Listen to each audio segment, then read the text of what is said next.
Hi guys! Guys talaga. Ayoko nga ng guys.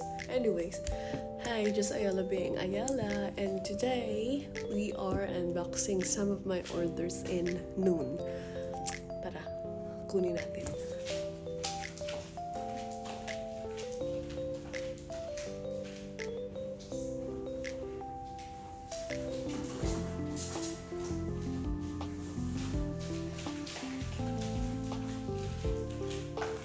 So heavy.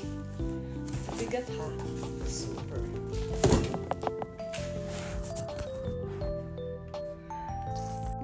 Ayan.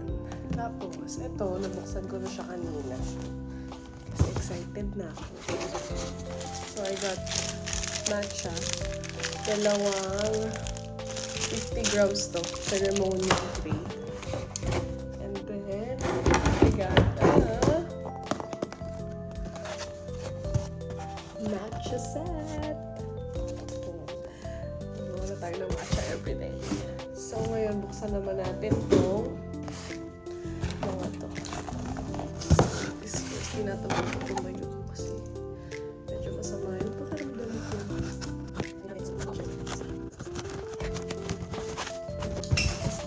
Unsweetened almond milk. Honey. Next is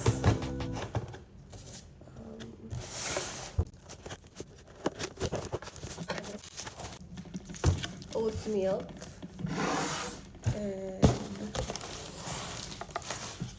soya milk. Yan. Kasi diba, hindi naman healthy ang matcha kapag ininom mo na ang kasama is ordinary milk or cow's milk kasi basta explain ko sa inyo in the next vlog. So far, mas pinaka-favorite ko siyang sinasama sa oat milk kasi nagko-complement talaga yung lasa ng oat milk sa matcha. Pero I love it also with almond milk. Pero yun, so far itong tatlo. So, at least meron tayong choices kung anong gusto natin. Yun lang. Thanks for watching. Alright, bye!